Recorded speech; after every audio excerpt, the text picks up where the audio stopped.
Friends,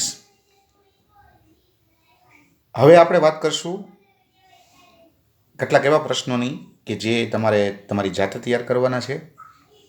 હું અહીંયા ફક્ત એની સામાન્ય હાઇલાઇટ તમને આપું છું. બરાબર? આ પ્રશ્ન પરીક્ષા માટે ઇમ્પોર્ટન્ટ છે કારણ કે આમાંથી પણ પરીક્ષામાં ઘણીવાર પૂછાતું હોય છે. એ તમારે જાતે તૈયાર કરવાના છે. તમારી સેલ્ફ સ્ટડીઝ માટેના બધા પ્રશ્નો છે. બરાબર? એમાં પહેલું છે, ભારતમાં કંપનીના કાયદાના વિકાસ પર નોંધ લખો. ભારતમાં કંપનીનો કાયદો ક્યારે અસ્તિત્વમાં આવ્યો, એમાં સમયાંતરે કેવા કેવા સુધારાઓ થયા, એ બાબત છે એ તમારે અહીંયા દર્શાવવાની હોય છે. બરાબર છે? બીજો પ્રશ્ન છે એ છે, કંપનીના કાયદો 2013ની જોગવાઈઓ સમજાવો. કંપનીનો જે કાયદો છે એની 2013ની જે જોગવાઈઓ છે, બરાબર, એને તમારે અહીંયા હાઇલાઇટ કરવાની છે. ખાસ કરીને 2013ની જોગવાઈ કે જેમાં કંપનીમાં પ્રકારના કાયદામાં જુદા જુદા ફેરફારો કરવામાં આવ્યા. બરાબર? તો એ ફેરફારો કેવા કેવા પ્રકારના હતા અને કેવા કેવા સુધારાઓ, જોગવાઈમાં શું શું પરિવર્તન કરવામાં આવ્યું, એ તમારે આમાં દર્શાવવાનું હોય છે. બરાબર? પ્લસ બે પ્રશ્નો સિમિલર છે, ખાનગી કંપનીનું જાહેર કંપનીમાં રૂપાંતર અને જાહેર કંપનીનું ખાનગી કંપનીમાં રૂપાંતર. કોઈ ખાનગી કંપની હોય એને જાહેર કંપનીમાં જ્યારે રૂપાંતર કરવાની હોય ત્યારે એની પ્રક્રિયા શું હોય છે એ તમારે સમજાવવાનું છે. એની સામે જાહેર કંપની હોય અને એનું ખાનગી કંપનીમાં રૂપાંતર કરવાનું હોય, બરાબર છે, તો એની પ્રક્રિયા, એની પ્રોસેસ શું હોય છે એ તમારે એમાં દર્શાવવાનું હોય છે. પછી બે તફાવતો ખાસ તૈયાર કરજો. પરીક્ષામાં એ બેમાંથી એક તફાવત અથવા બે તફાવત પરીક્ષામાં ફરજિયાત પૂછાશે જ. બરાબર? એમાં એક છે જાહેર કંપની અને ખાનગી કંપની. એની ચર્ચા તો આપણે ઓલરેડી ઘણીવાર કરી ચૂક્યા છીએ. જાહેર કંપની કોને કહેવાય, ખાનગી કંપની કોને કહેવાય, એની આપણે ચર્ચા ઓલરેડી અલગ અલગ રીતે કરી ચૂક્યા છીએ. તો તમારે બંનેને સાથે રાખીને તૈયારી કરવાની છે. પરીક્ષામાં તમને એવો પ્રશ્ન પૂછી શકે કે ભાઈ તુલનાત્મક ચર્ચા કરો. બરાબર? કોની તુલનાત્મક ચર્ચા કરો? તો કે જાહેર કંપની અને ખાનગી કંપનીની તુલનાત્મક ચર્ચા કરો.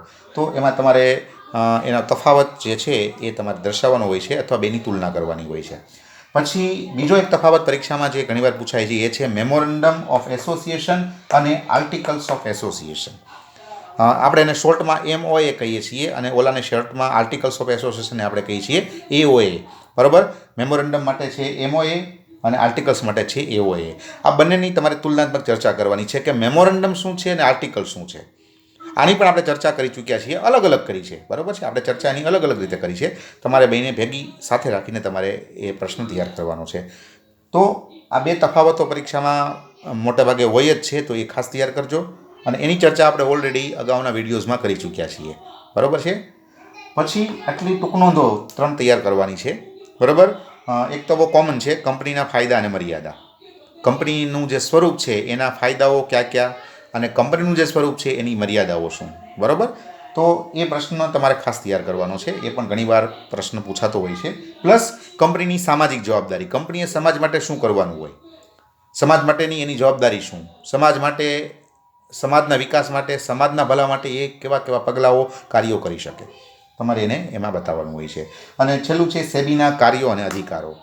Security exchange and exchange board of India જે છે, બરાબર, જેની ચર્ચા આપણે કરી ચૂક્યા છીએ. તો એણે શું કાર્યો કરવાના હોય છે અને એની પાસે કેવા અધિકારો હોય છે. તો આ પ્રશ્નો જે છે એ પરીક્ષાની દ્રષ્ટિએ ઇમ્પોર્ટન્ટ છે. એનું મેં લિસ્ટ તમને આપેલું છે. બરાબર? એને વધારાના પ્રશ્નો તરીકે તૈયાર ખાસ કરજો. એમાં ખાસ કરીને મેં તમને વાત કરી પ્રમાણે જે તફાવત છે, બરાબર, એ તફાવત તો પરીક્ષામાં ખાસ પૂછાશે જ આ બેનો. બરાબર? તો એ ખાસ તૈયાર કરજો અને ટૂંક નોંધો પણ આ બધી તૈયાર કરજો.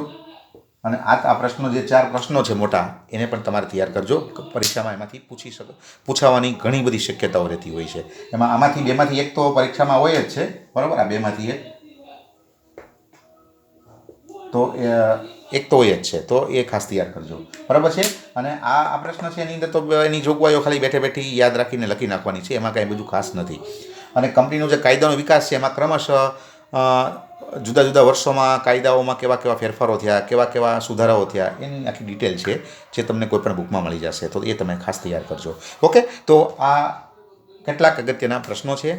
આ સાથે કંપની લો છે એનું સંપૂર્ણ કહી શકાય એવું જે એરિયા છે, આપણો સંપૂર્ણ એરિયા, એ આપણે અહીંયા પૂરો કરીએ છીએ. બરાબર?